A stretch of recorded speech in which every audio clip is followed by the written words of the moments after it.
Thank you everyone for showing up. It looks like there are 50 people here ready to learn about Discuss It from the master of or mistress of Discuss It, Cristina Moon. She's very amazing at showing everyone the most powerful tool that we just added to Adapt, and we're excited to have her here. I'm going to be monitoring the chat in the background, and Cristina, you might see a question pop up on your screen. That'll be me just popping it up for you to go ahead and take care of. Otherwise, I will jump. Thank you. Thank you. Yeah, we'll do the fun stuff. Mhm. So thank you for your patience. I was trying to, I guess I was somewhere else, but I'm here. Um, and I recognize some of your names. So I hope this is not totally new, but if you're new to Discuss It, hopefully you'll walk out with some ideas on how you might implement this cool question type. So this is Discuss It, the possibilities of using Discuss It in your classes. So I'm going to ask if you could put on the chat, what is your discipline? Like quickly, so we can kind of figure out how you might be able to use this depending on your discipline. And of course, I can't find my chat. Uh, and I cannot find my chat.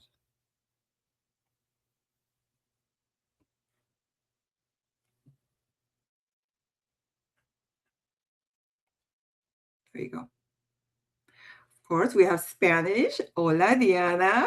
History, art history, chemistry, math. Great. Um, a question. Describe how you feel about online discussion forums in one word. How do you feel about, if you use Canvas or Blackboard, if you use any of these discussion forums, how do you feel about it? Tedious? Yes. Time consuming? Essential? Yes, we have to use it. Frustrated? Impersonal? Grading is so time consuming. Yes. And have you noticed lately with AI what type of answers we're getting? So some of these have been mentioned in the chat, superficial, automated, box checking, isolating, generic, rubric driven, boring, one dimensional. I heard this from faculty as well as from students. They think it's something that they need to check so for them to get the points, not so much of something to do for fun. And also for faculty, it is not the most fun grading that you can do, especially if these things don't seem very truthful or very human. You don't see the human behind some of these answers. So hopefully we can change that if you think of what else can we do, right? So what if discussions could foster authentic dialogue, building a community, help students develop critical thinking skills, communication skills, and collaboration skills, right? That's what we all want in our classrooms, right? So students engaging with the content, obviously, but also with each other and, with what they're learning. So traditional discussion assignments, these one-dimensional text-only discussion forums are limited. There is so much you can put on text. They're not the most engaging way to have students collaborate either. There's not a lot of creativity. Things are repetitive. Somebody mentioned that too. Repetitive, superficial. A lot of these compliance driven because we have to do it, and it is easy to automate with AI. You copy the prompt, you put it in ChatGPT, and it will give you some answer. You plop it in, and I done my homework, right? Which becomes it is a challenge, especially as we need to comply with RSI, the regular substantive interaction required if you teach online classes. So what if we could add some more creativity, some a voice to what the students are doing, allow students to reply using multiple modalities, including, yes, text, you can still turn that on, but also audio and video. Using multimedia is a big thing, especially if you if you teach Spanish like I do. You want to hear the students' voices on what they do. Also, grading in terms of audio submissions that could also be time consuming. And I'll show you a few tricks that we have found useful when grading these recordings. Establishing completion and participation criteria, which is something that you must do in terms of, student completing assignments, and if you have a rubric on, completing those check boxes. And also having the ability to set minimum number of words as well as time if you're having the video audio.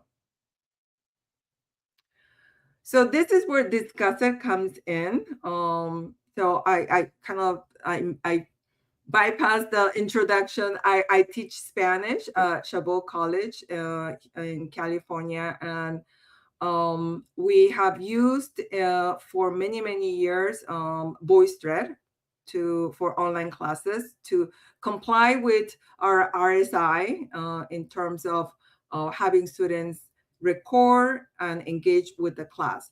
VoiceThread, how many of you have heard of VoiceThread? It's or Flipgrid. Flip was also popular during the pandemic. VoiceThread, it's one of those tools that is really great, but has a lot of issues, especially with the price. It not a lot of colleges could afford, and we only have one more year left on our license. And after that, we knew that we were not gonna be able to pay for that license. Also comes with accessibility issues. Captioning, for example, for those audios and videos were not automatic, and it required extra pay to get that done automatically, and it wasn't there for the other languages either. So that it came with a lot of caveats on top of the price. So was it 2 years ago? I think it was. I approached Delmar and LibreText to see whether we can have something like this created in ADAPT as a question tab. And Discussit was born 2 years ago this summer. So Discussit, and I'm going to show you examples of Discussit. We have a demo where you can also see, and you can also play with it if you want to contribute to our demo. So Discussit is a specialized question type in ADAPT. So Delmar showed you ADAPT and the different question types. So it is one of those native questions that was created in ADAPT. And with that comes with a lot of features, because it is housed as a native question, and lets you have those threaded discussions that have audio, video, and text. So on this quick screenshot, you see Delmar, and right below you see the transcript. On the right side of the screen, you see the threads that were there. So again, I'm going to show you the actual course, but this is just a screenshot of what it looks like. Details about Discussit. So again, it is a tool that lets you embed text, audio, video, and it has features similar to what you will find in tools like VoiceThread, where you have those criteria that students have to meet, number of threads they need to complete, responses, minimum number of words. I don't think VoiceThread has it, but Discussit has. And ability also to have a minimum number of minutes or seconds if you have the audio video on. Other features, it is, again, it is in adapt. It is one of those question types. So the same way that you create multiple choice, fill in the blank questions, discuss it is one of those questions. If you're in California, thanks to the DTC grant, and because LibreText was awarded with the RFP, it is free for California. You have the ability to have auto captioning. It actually is one of the most accurate ones that I have seen in terms of, at least for foreign languages, is one of the most accurate ones that I've seen. Where and you can also have it turn on with multiple languages if you have students respond in English and in another language. If you teach, a class that, in my class it will be just Spanish, but in other classes that might not be the case. And it has this really cool thing about the transcript, which I'm going to talk about later. Yes, it provides the full transcript, but in terms of facilitating your grading, it is something cool that we figured out that for faculty, when you have the transcript turned on. The next thing is the cloning, and Delmar kind of mentioned about cloning and why the ACCC OERI, where I am the ADAPT lead. I like training people to clone, so you don't get stuck with learning all those details that are difficult to master on your first try. But cloning, it's simple, and we're gonna do some cloning today. So because it is, again, an adapt native question, you're easily, you can clone any of those activities that are there. And also has an LMS integration, same as if you have Canvas or Blackboard, and a rubric for grading. So I have some screenshots of what the examples that I have, but better than that, I think we'll just jump on to the demo site. Everybody can see the demo, right? Because I'm gonna play this one. So for this demo, I have, the first one is an icebreaker, where we ask students or anybody that is willing to try our demo, is to try, actually, am I sharing the right one? No, I'm not sharing that one. Do I need to stop and do it again?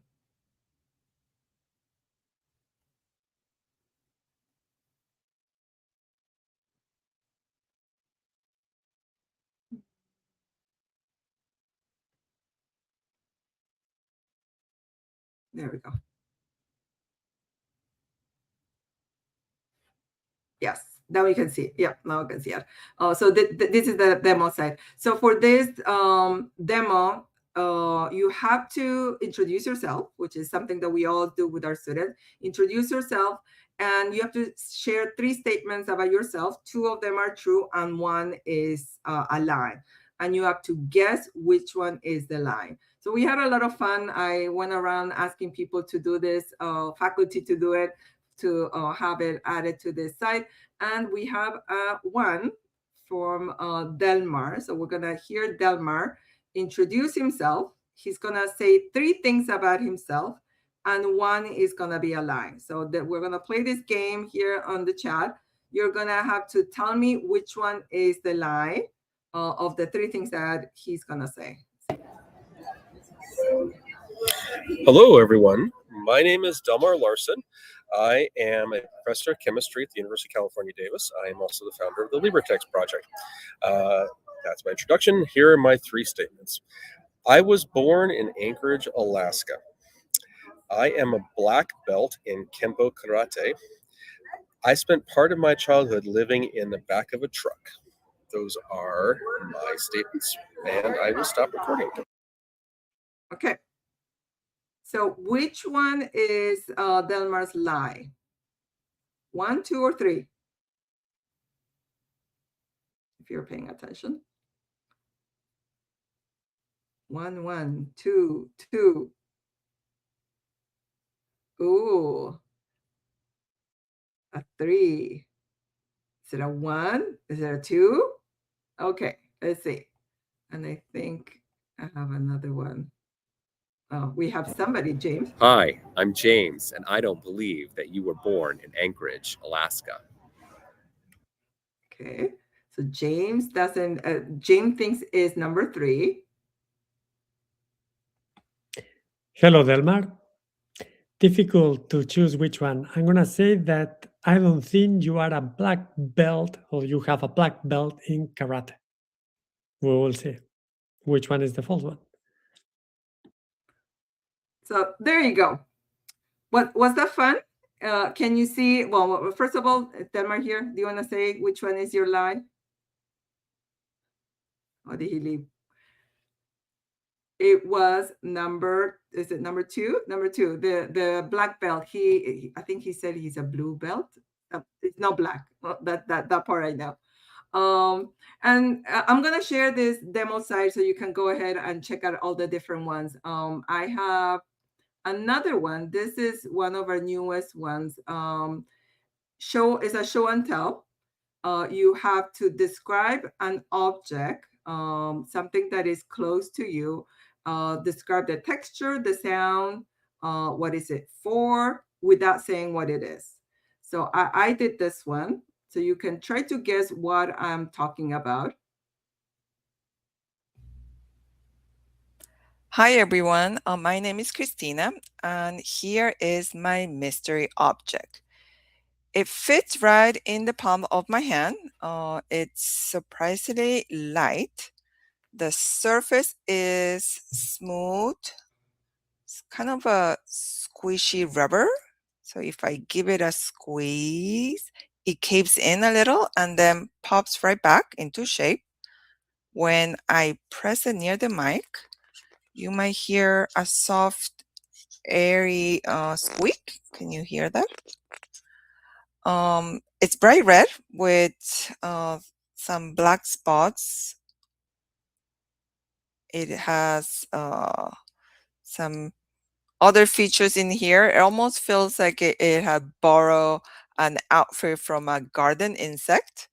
There's a little paper tag attached to it with a label. It doesn't really have a practical use, but during a long day, I like to look at it on my desk. That funny look also makes me smile.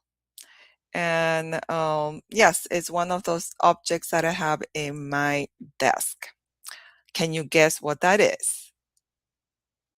Ooh, a stress ball.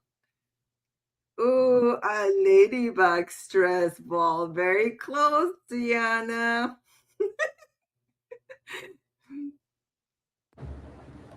Hi, Cristina. It sounds like this is a sponge, una esponja, but I have the feeling that it could be one of those little yellow ducks with the tag, and it just happens that it's bright red with dots. So I would want to think that it's a little toy.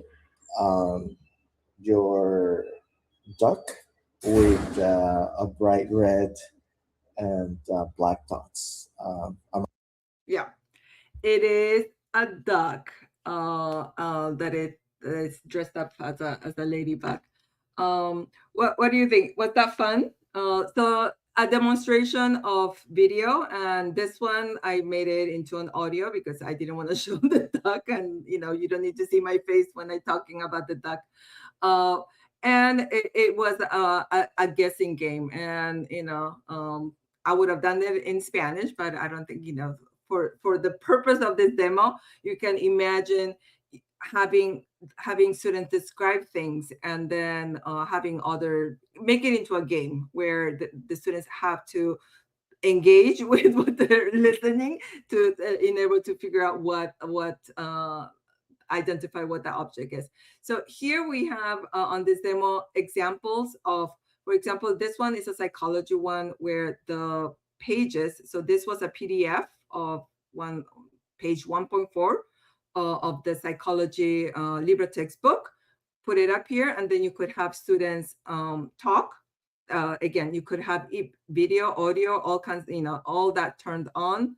I have these examples, a quick one I'm just going to show because I did make Shagun record one. Hi, my name is Shagun Kaur. I'm a communication studies faculty at the Chabot College, and I'm the ASCCC OERI LibreText lead. I'm here to convince you that we should retire one of the most misleading statements in higher education. Ready for it? I just have one quick question. Because we all know that's not a question. It's an origin story. The moment someone says those words, Shagun actually used her phone to record. And we know for a fact that not all our students will be recording with the laptop.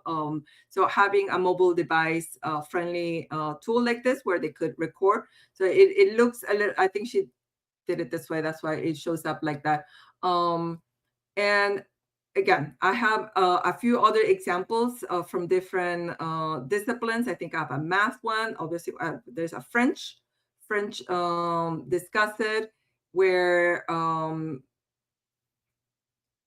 you can kind of get ideas. You can put a YouTube video and have students talk about the video, have pause and talk about different things. So you can put the questions in the prompt area. So again, you can think of it of different ways of using a tool like this and making it fun at the same time it is an assignment. I guarantee you it's more fun grading this than grading the text, heavy text discussion forums that we are kind of all used to. So do you think you're ready to jump in and learn on how to use it? I'm gonna stop, and then jump into my, okay, this one is definitely not the easiest way to go jump back and forth, I realize. There we go.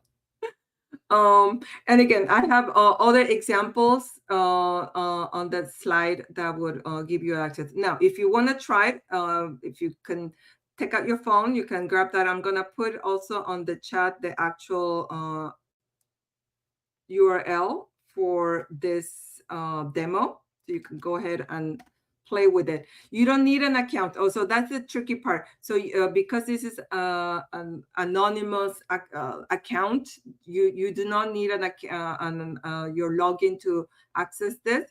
And make sure to log out to come back to your real account. Sometimes it gets confused. But here is the demo that you just saw. Okay. So let's unbox, discuss it, and let's get started. So from the Launchpad, we are all in Adapt. We're gonna go to public courses. And now we're gonna search for my demo. Just type under the title area, type Summer 2026 Discuss It Demo. And then you should be able to see my name, Cristina Moon, and Chabot College. So this is the Summer 2026 Discuss It Demo.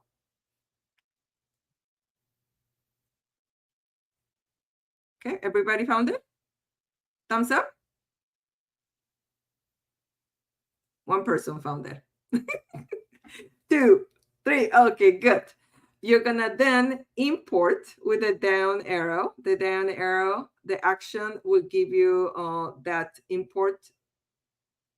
So after you import this,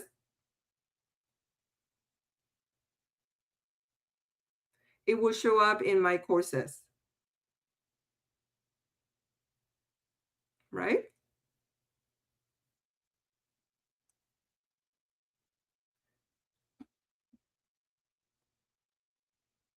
So go ahead and open the course.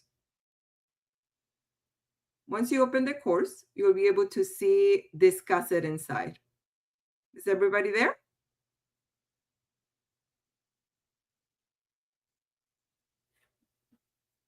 Yes. It helps that Delmar showed how to import.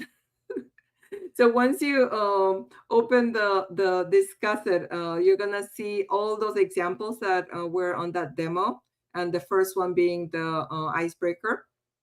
Number 2 was the show and tell, the mystery object, and so on. So what we're gonna do is we're gonna do the cloning. Remember the double paper, the stack paper is the clone or copy.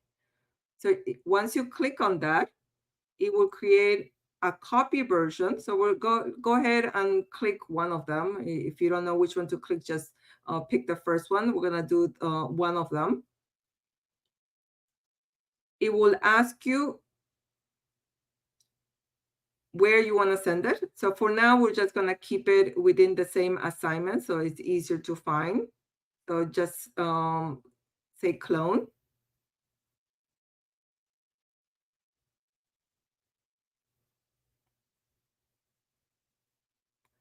And then your clone version of the icebreaker, if you chose to do this one, it will say copy next to it.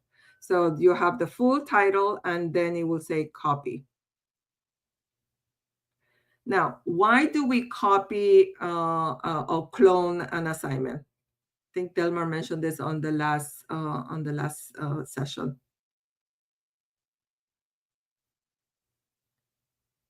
Maybe we should give prizes if you know the answer. Why do you clone or copy a question? To edit, Jessica, you got it. That's correct. You cannot edit. I mean, go ahead and try to edit the original, the icebreaker, without the copy on it. You will not, it will tell you that you cannot edit because it's not yours, right? So in order for you to make changes, because you probably do want to make changes, you have to make a clone or a copy of it. So once you do that, now you become the owner or the author of the clone, right? So go ahead and click on edit. Once you click edit, you're gonna see the first tab, which is properties. You will see my name under author because I am the original author of that activity. But go ahead and now erase my name and put your name because now you are the author of this version. Now, it would always maintain the history of the clone. So on the top, you will say clone history. So the original number will always follow that, kind of like the history of it. But now you have created your version, your separation from my own original version. And so go ahead and change your name.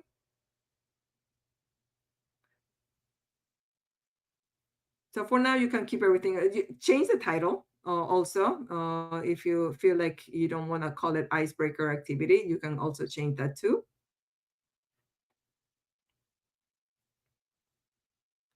So the second tab is where the actual content lies. And this is where you're going to make the changes that you want.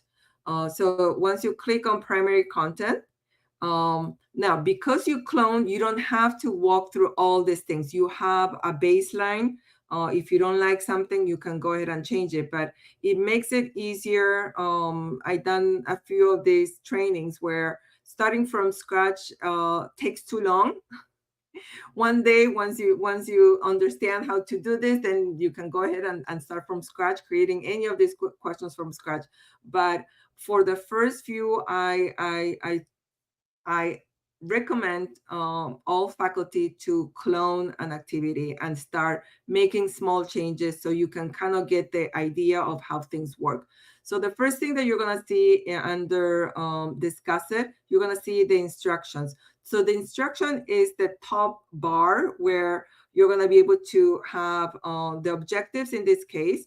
And for example, this image, it could be something that you might not want. Actually, I probably don't want this one. It takes too much space and I probably want something else. So you can go ahead and take this out and put a new image if you want.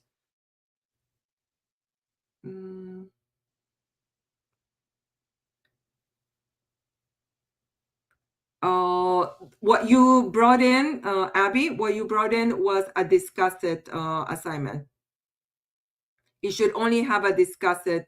There are other training ones. So if you undermine them, there are other ones, like there are Forge, clones, and other things. But right now we're doing just discuss it. So you would only find discuss it on this course that you brought in.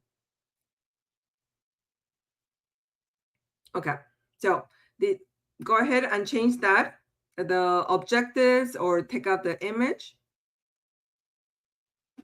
So the next part is this bottom area where you see upload media, add text. So remember that example, the psychology example with the LibreText page, a PDF. So that was this. You uploaded media, which is what in this case was a PDF. So that created that first slide. So you can think of it like a slide or pages. So the first one, and so you can add more. So in this case, in this example, you probably only saw the two truths and one lie, and it was just one page or one slide.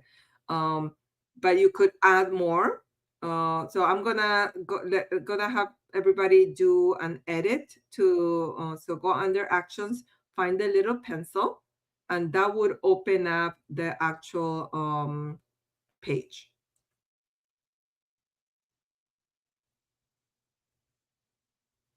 I wonder if this is better, or should I just open it in my course? What do people think?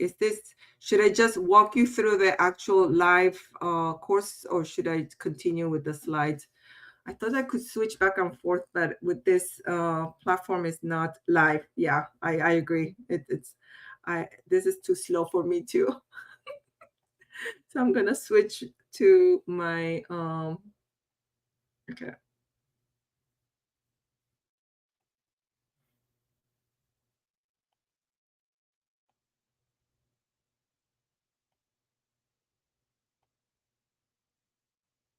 Yes, there we go. Oh gosh. Okay, I'm gonna do it really fast. So I'm gonna bring it summer 2026.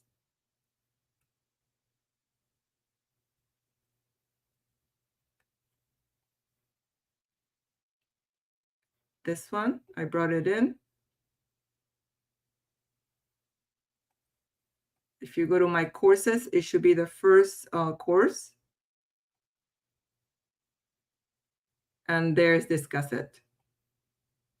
Within Discuss It, that was the icebreaker. I'm gonna clone that. Now that clone version should be at the bottom. Click on the pencil. Put a new title. Change your name. So put your name. And then we were here, right? Primary content. Under primary content, maybe I don't want this. This is too big. I'm going to take that out. And you can go ahead and add another image if you want. And we were right here under the first slide. If you think of it as a slide, you have step one. In this case, students had to record, introduce themselves, share 3 things. So that was the first recording. Second recording was to respond to 2 students. And then the last step was to reveal, right? Maybe I don't want them to respond to 2. They just, we don't have time. We're just gonna do one student. 2, at least 1 student, 1 other student. Okay, and then save. I could preview it. So now the new version doesn't have the big image. I changed this to just 1 classmate and go ahead and save. It will ask you the reason why you're editing this.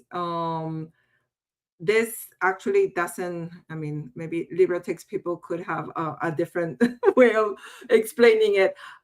This doesn't do much of anything. I usually just put an X, but I said, you can say new version. It will automatically update the question and click on submit. So now the new version is here. I could move it now. Well, I'm going to move it all the way to the top if you want, because that's the version I want to see. And you can go ahead and click on it, and that would show you this new version. Now, the important thing about this is this yellow box. It says that currently your students cannot respond to these questions because you have not chosen any response mode in your Discuss It setting. So until you set up, you haven't decided, you haven't said how many responses, what type of responses. So you as the instructor need to set this up before students are able to start this question. So you see this box right here where it says Discuss It settings. If you click on that, here is where you have all these settings, and they're separate into 3 categories or 3 boxes. The first one under general, number of groups. And right now, you know, if your class is relatively small, you can keep it like that. But, you know, Delmar says that he has 500 students. You probably don't want all 500 students responding in one area. So you probably want, I don't know, what did you, I think Delmar said it's 15 sections. So you could put 15 groups here. And what it would do as students come in, they will be kind of sent automatically to areas or groups where they'll be able to do their responses.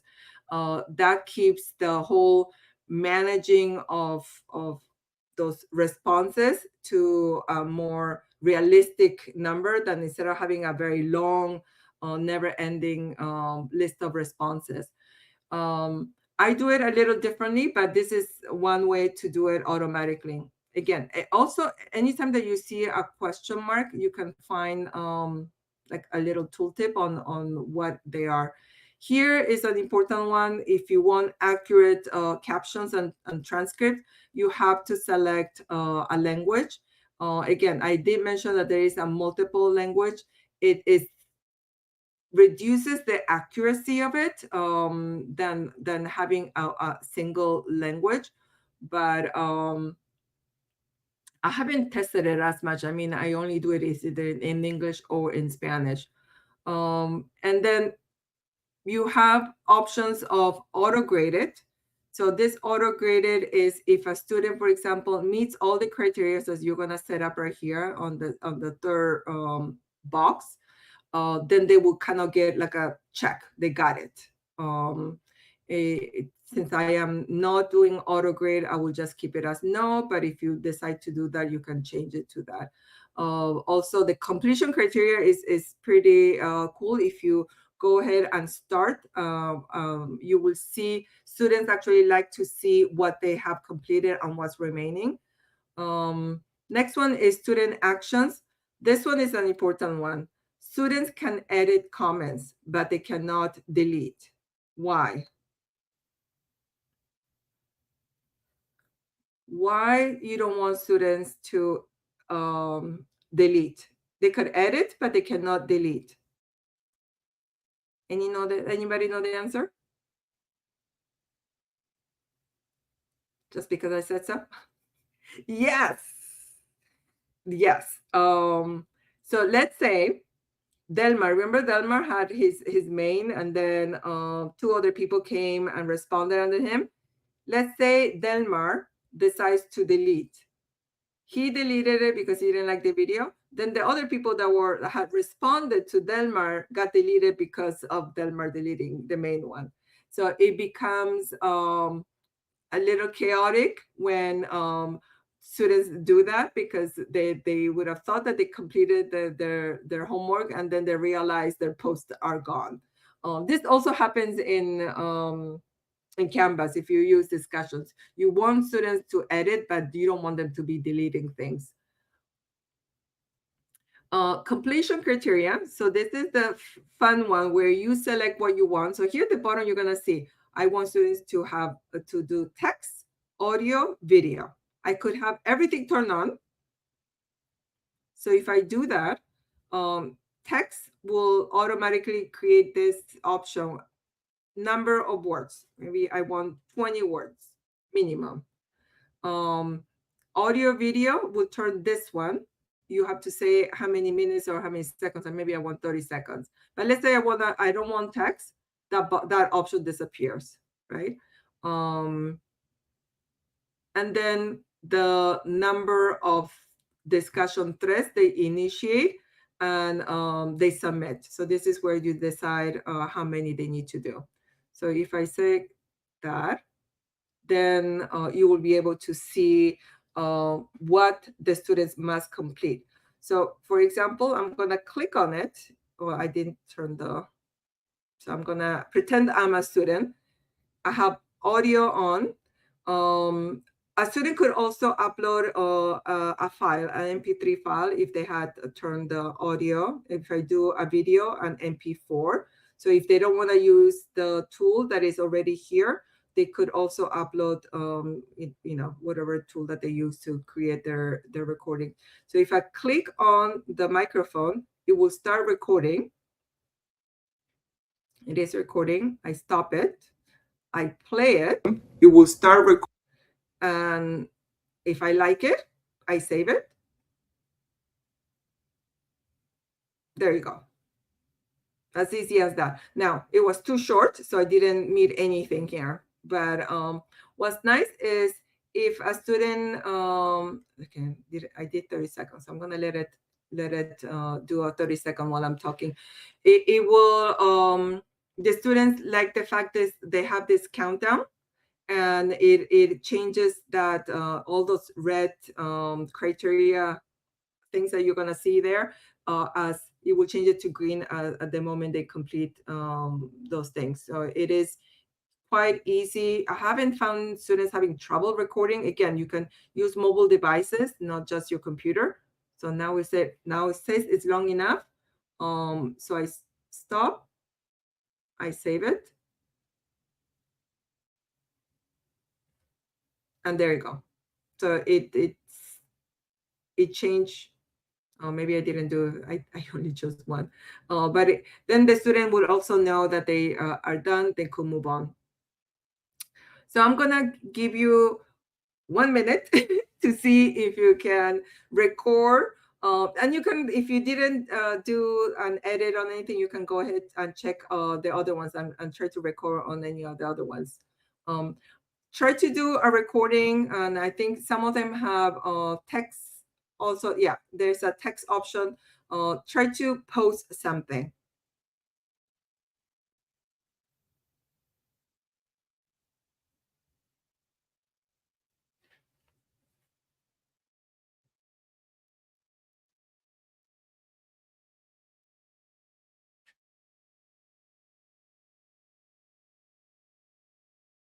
Okay. How was it? Was it easy? Does it count? Blank, no audio or airtime as time 2.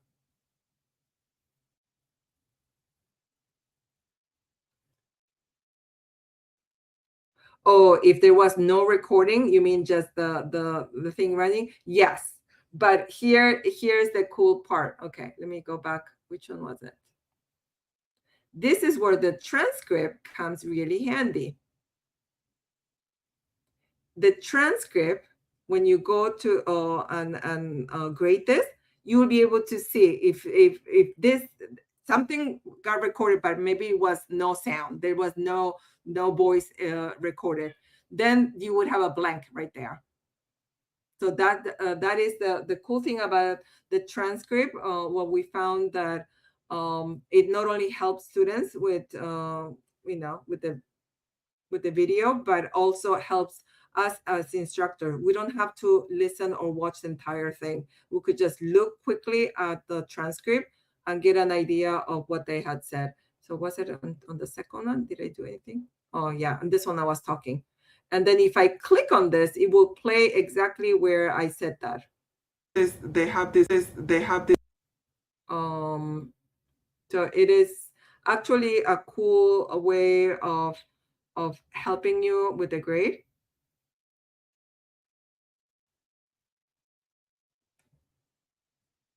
Comparable filters in a speech class captures words in another language. That's if you had set it up as multiple languages. Probably it will pick it up better, Shagun.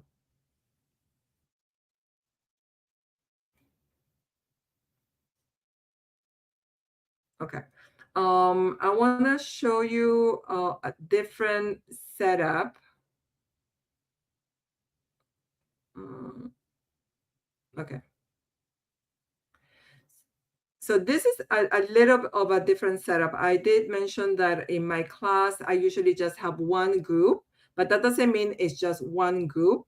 I basically make the groups kind of select themselves instead of randomly. In this case, yes, it is a Spanish example. I made, see these circles? These are actual groups. So these are the, remember on the two truths and one lie, it was just one text, I called it one page or one slide. So these are the other slides. So in my class for this example, the main slide had all the instructions, and starting with slide or group slide 2, my groups would start.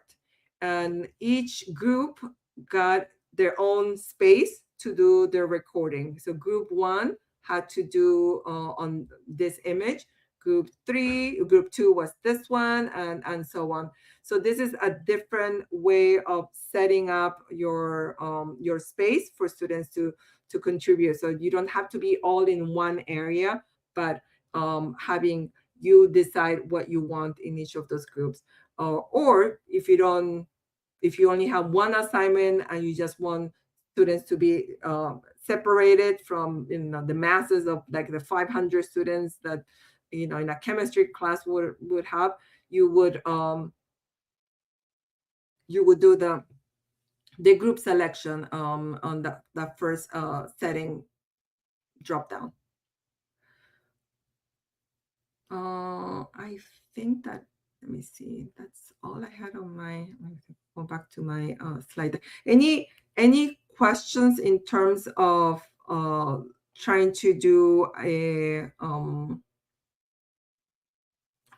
trying to look at ways of creating assignments for your discipline? Like, how would you use it? How would you use it for your discipline? Can you imagine, besides the icebreaker that pretty much anybody could use it? You have week 1, we have our students introduce themselves or tell us about themselves. That could be using any discipline, but specifically, for example, I talked to my math faculty.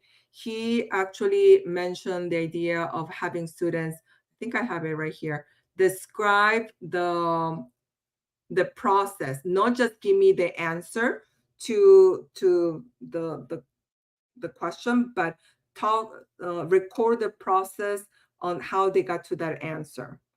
So that would be one way a math or a STEM class could use it.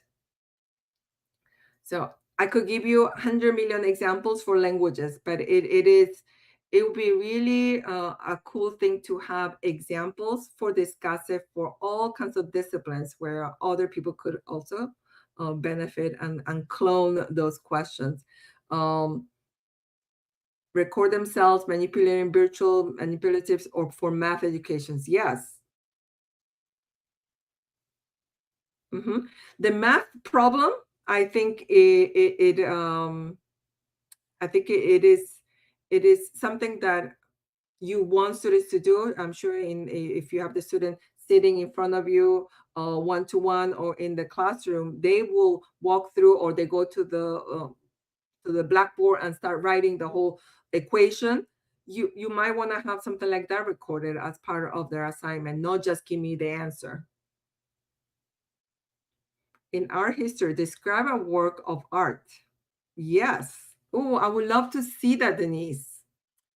Yes, I think there, hopefully, you got some ideas, the possibilities, I called it, right?